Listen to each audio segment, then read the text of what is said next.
지난주 주제가 배움과 성장이었습니다. 여러 가지 배움 중에서 특별히 영적인 성장의 부분을 다루면서 이 말씀을 함께 나누었습니다. 하나님을 아는 지식, 예수 그리스도를 아는 가장 고상한 지식을 알아감에 있어서는 배움이 멈추지 않고 계속되어야 하는데, 이 예수 그리스도 아는 지식의 자람이 이 세상의 다른 사람들의 영광이라고 취하려고 하는 것들이 배설물 정도로 여겨질 정도로 예수 그리스도의 깊은 지식에 우리가 좀 그 고상함을 경험하고 배우고 성장했으면 좋겠다라는 마음을 나누었습니다. 이러한 말씀에는 여러 가지 반응들이 있겠죠. 먼저는 그것을 도전으로 받아들이고 정말 한번 실천해보자, 한번 이렇게 성장해보자 라고 다짐하시는 분들도 계실 수 있고, 또는 참 좋은데 이게 나에게는 아직 좀 어려운 것 같다 해서 좀 미루시거나 아니면 좀 회피하거나 거부할 수도 있을 것 같습니다. 여러 가지 반응이 있을 텐데, 지난주 말씀을 함께 나누고 일주일 내내 저에게 하나님께서 이러한 마음을 좀 부어주셨습니다. 영적인 목표를 세우고 예수 그리스도의 장성한 분량에 이르기까지 내가 성장하겠다, 여전히 배움을 멈추지 않겠다라는 목표와 다짐도 정말 중요하지만, 가장 우리가 놓치지 말아야 될 것은 이 말씀이 나에게 주어졌다는 사실, 즉 우리가 구주 예수 그리스도를 나의 구주로 영접하고 하나님의 아들이신 예수 그리스도를 알아갈 수 있는 거듭난 존재가 되었다는, 내가 주님을 알아갈 수 있는 존재가 되었다는 그 사실 자체에 대한, 이러한 존재로의 변화를 일으켜주신 하나님에 대한 감사와 감격이 회복되기를 원하신다는 마음이 들었습니다. 그래서 오늘 고린도전서 15장 10절 말씀을 나누고 싶었습니다. 나의 나된 것은 하나님의 은혜입니다. 제자훈련 인터뷰를 진행하고 있습니다. 저는 수요일 낮 제자반을 담당해서 인터뷰를 진행하고 있는데, 인터뷰를 진행하다 보면 이제 지원 동기도 물어보고 여러 가지 질문들이 있잖아요. 그런데 제가 이제 그 인터뷰를 하기 위해서 그 만남 장소로 이제 가면 먼저 테이블에 와서 대부분은 기다리고 계시거든요. 그러면 그 보는 순간부터 제 마음에 감동과 감사가 생기는 거예요.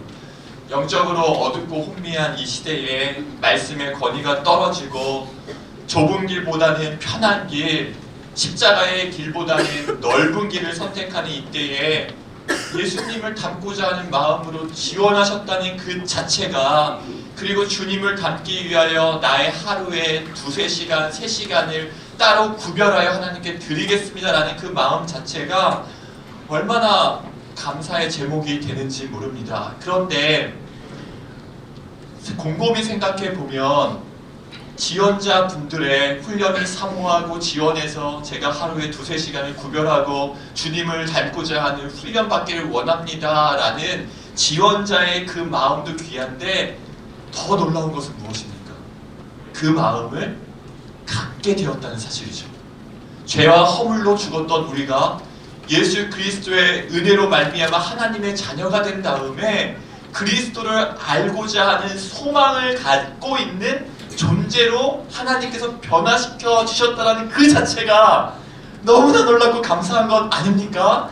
이 금요일 이 시간에 예배를 드릴 수 있는 존재가 되었다는 것.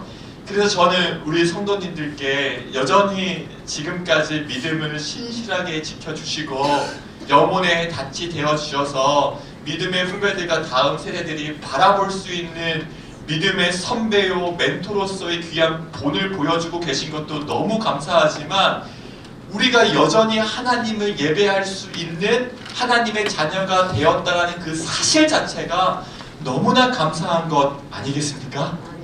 우리 이러한 마음을 가득 담아서 예배 드릴 수 있어서 감사함도 크지만, 예배를 드릴 수 있는 존재로 내가 죄와 허물로 죽었던 자리에서 하나님의 자녀가 되었다는 그 사실 자체로 하나님께 감사와 영광의 마음으로 박수를 올려드렸으면 좋겠습니다. 하나님 이것이 진로 감사합니다. 이것이 진로 감사합니다. 제가 말씀을 전하고 이 말씀에 어떠한 은혜가 있었다, 유익이 있었다, 이러한 은혜를 베풀어 주시면 그 은혜도 감사하지만 그냥 제가 이 자리에 서 있을 수 있다는 것 자체가 이거 너무나 놀라운 은혜 아닙니까? 정말 버러지 같은 인생에, 그쵸? 이 벌레 같은 인생에 허물과 죄로 죽어서 죄덩어리인 이 존재를 하나님이 뭐가 하나님께 자격이 있다고 부르셔서 이렇게 영광스럽게 감히 이 자리에 서서 주의 말씀을 전할 수 있는 이 간격을 주시는지, 그냥 이 자리에 올라올 수 있다는 것 자체로 내가 이 자리에 앉아서 영광스럽게 하나님께 예배드릴 수 있다는 이 자체 사실 하나가 너무나 감사한 것 아니겠습니까? 오늘 이 감사에 대한 마음과 은혜에 대한 묵상을 하면서 에베소 교회의 모습이 많이 떠올랐습니다. 에베소 교회는 하나님께 큰 칭찬을 받은 교회인 동시에 지금 회개하고 돌이키지 않으면 나의 촛대를 옮기겠다라고 말씀하실 정도로 무서운 경고와 책망을 들은 교회이기도 합니다. 어떠한 책망을 받았습니까? 에베소 교회를 향한 하나님의 책망은 바로 처음 사랑을 버렸다라는 것입니다. 제가 한 가지 좀 주목해 본 말씀이요. 에베소 교회가 처음 사랑을 버렸다고 해서 책망을 받았는데, 그러면 보통은 첫사랑을 회복하라 라고 말씀하실 것 같은데, 성경 말씀을 보니까 너의 처음 사랑을 버렸느니라. 그러므로 어디서 떨어졌는지를 생각하고 회개하여 무엇을 회복하라고 이야기합니까? 처음 행위를 회복하라고 이야기합니다. 즉 에베소 교회의 성도들이 주님을 처음 사랑하는 첫사랑의 감격과 은혜가 있었을 때에 에베소 교회 성도들과 하나님만이 아시는 그들의 처음 행위가 있었다는 것 아니겠습니까? 오늘 처음 사랑이 하나님과 첫사랑이 있었을 때에 내가 주님께 표현했던 처음 행위들을 기억하며 그 처음 행위들이 회복되어지는 시간이 되기를 기도합니다. 그렇다면 처음 사랑을 근거로 한 처음 행위는 무엇을 생각할 수 있을까요? 오늘 말씀을 준비하면서 제가 주님을 모태신앙이기에 어렸을 때부터 엄마 손 잡고 응애하면서 교회 다녔지만 정말 주님을 인격적으로 제가 만나고 주님께 첫사랑을 드렸을 때의 저의 처음 행위들을 한번 떠올려 보았습니다. 제가 지었던 시가 생각나더라고요. 고등학교 때 지은 시입니다. 정말 유치한데요. 막 생각이 나는 거예요. 웃지 않은 시기로 다짐을 받고 제가 유치한 시 한 편을 읽어드리겠습니다. 하나님의 말씀이 초콜릿보다 달고 피자와 치킨보다 맛있구나.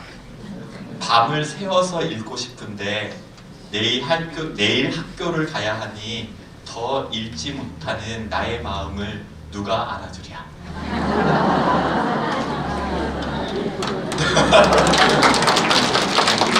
정말 유치하게 쓴 시 한 편인데, 이때가 주님을 너무나 사랑했을 때 제가 주님께 고백했던 처음 행위였습니다. 하나님의 말씀이 얼마나 달콤하고 좋은지 설교하고 말씀을 전해야 하기 때문에 어떤 의무감으로 성경을 펴는 것이 아니라 말씀 그 자체가 너무 좋아서 오히려 성경을 읽는 것을 절제해야 했던, 내일 또 새벽에 일어나서 학교에 등교해야 되는 고등학생이니까 절제해야 했던 그 시간이 저의 처음 행위였습니다. 제가 공으로 하는 운동을 정말 좋아하는데요. 고등학교 때 그 쉬는 시간 종이 땡 하고 울리면 정말 스프링처럼 튀어나가서 농구공을 막 던지고 그 짧은 10분에 또 땀을 흠뻑 흘리면서 또 수업시간 알리는 종이 울리면 막 뛰어들어 책상에 앉아있던 저였거든요. 점심시간이면 정말 1분 1초가 아까워서 점심시간에 축구하는 시간을 확보하기 위해서 3교시 끝나면 도시락을 까먹고 그렇게 좋아했습니다. 그런데 주님을 사랑하는 마음이 커지자 엉덩이가 떼지지 않는 거예요. 고등학교 남학생이 친구들 놀림을 두려워하지 않고 가방에 성경책을 넣어서 학교에 가고 책상 위에 성경책을 꺼내어 놓고 그렇게 운동하는 좋아했던 쉬는 시간에 말씀을 펴서 틈틈이 읽고 이 시간들이 저의 처음 사랑과 처음 행위가 있던 시간이었습니다. 여러분, 그렇다면 우리에게 원하시는 처음 행위 역시 무엇일까요?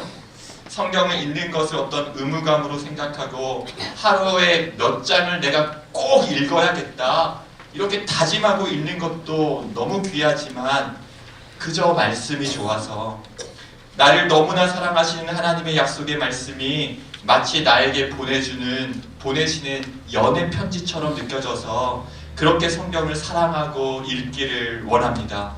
필사하는 한자 한자에 주님을 향한 사랑을 담고 주의 은혜가 없이는 하나님의 말씀을 읽을 수도 들을 수도 깨달을 수도 없었던 우리가 거룩한 하나님의 말씀을 이렇게 가까이 대할 수 있다는 것 그 자체에 기쁨과 감사가 다시 회복되기를 축복합니다.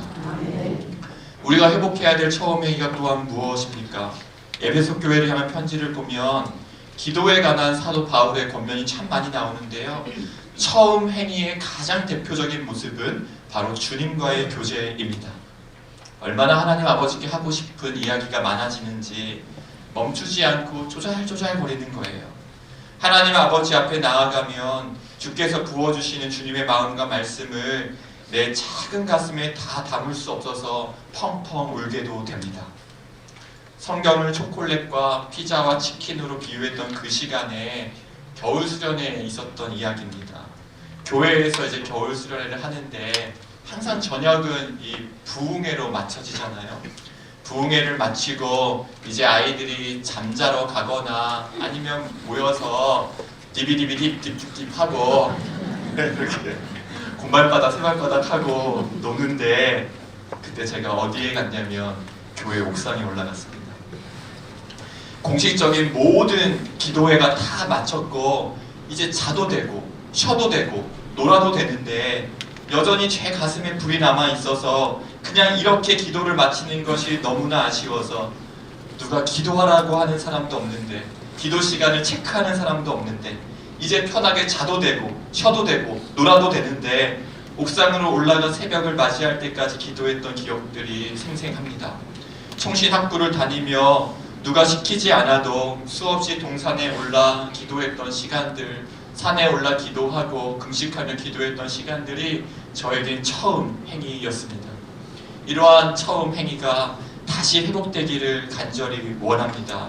하나님과 아름다운 추억을 가지고 계신 시니어 성도님들께도 주님을 나의 구주로 처음 고백하고 은혜의 눈물을 흘리며 예배를 드렸던 순간들, 성경이 딱딱하고 어려운 책이라고 여겨졌다가 말씀 한 구절 한 구절이 나에게 들려주시는 말씀으로 내 마음에 닿고 기도가 너무 어려웠는데 여전히 기도가 어렵지만 하나님 아버지 내 마음 아시지요 하면서 그냥 나의 삶 그대로를 이야기했던 시간들, 우리의 신앙생활이 어떤 부담이나 의무감으로 느껴지는 것이 아니라 그저 우리를 구원해 주셔서 나를 자녀 삼아 주시고 하나님을 아버지라 부르며 주의 말씀을 읽고 예수 그리스도의 이름으로 기도할 수 있다는 사실 자체로 감사하고 감격하며 하루하루를 보낼 수 있기를 마음 다해 축복합니다.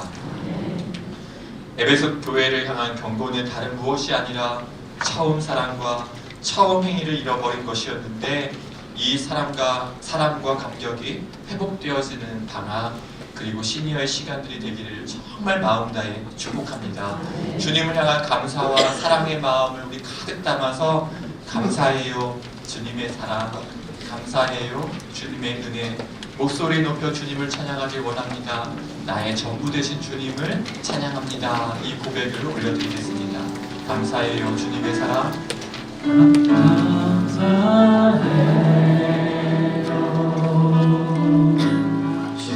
눈을 감고 찬양하셔도 좋을 것 같습니다. 감사해요 주님의 은혜,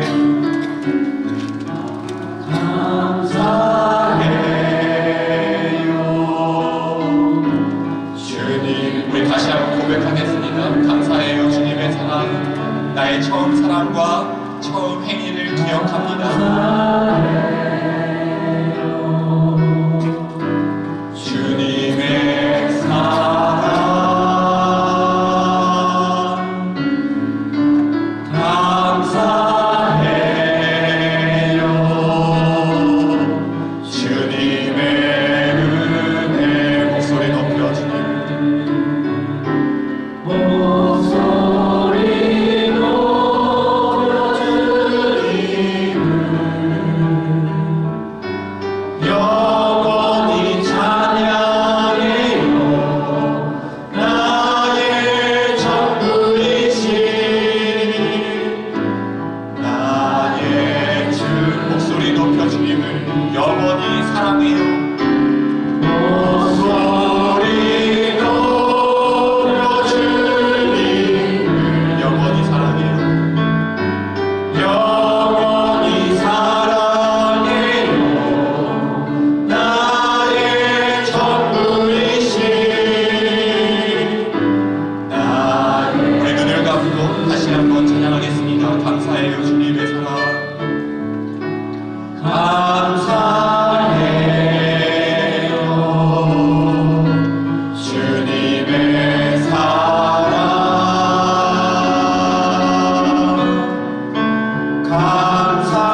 감사해요 우리를 향하신 주님의 은혜.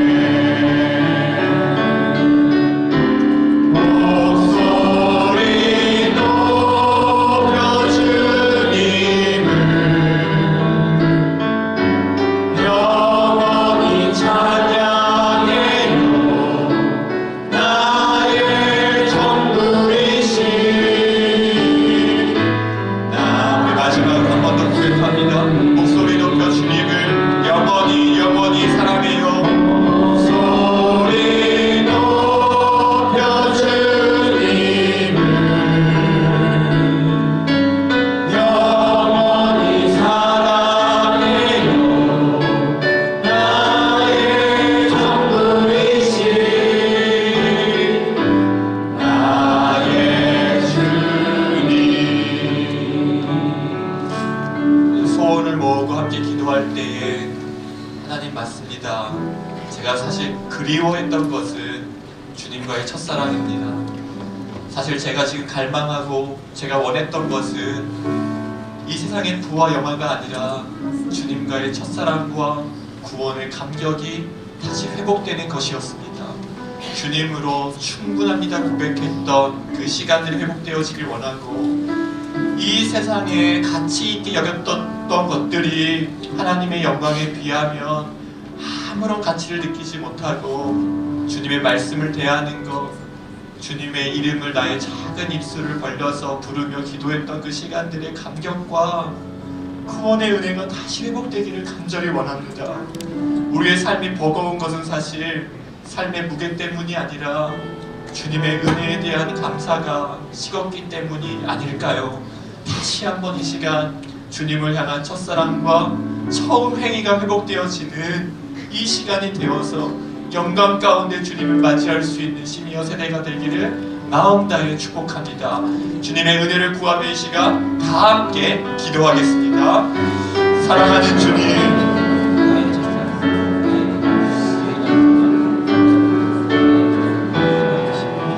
저를 부르신 그 은혜에 그저 감사해서 내가 주님의 사역을 감당할 수 있다는 것,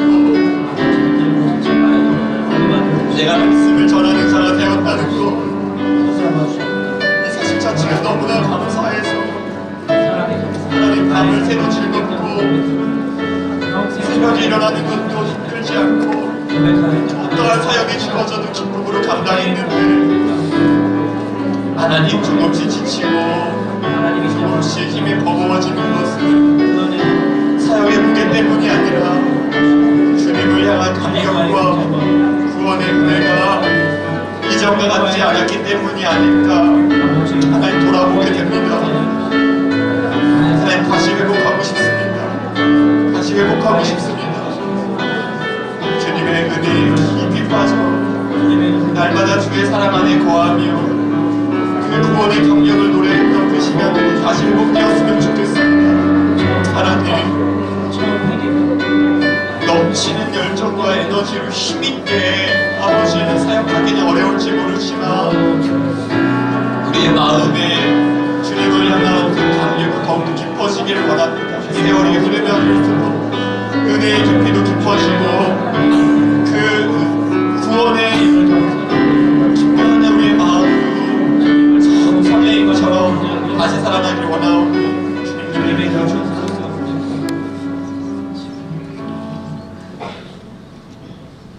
우리 중에 누구든지 자기를 위하여 사는 자가 없고 자기를 위하여 죽는 자도 없도다.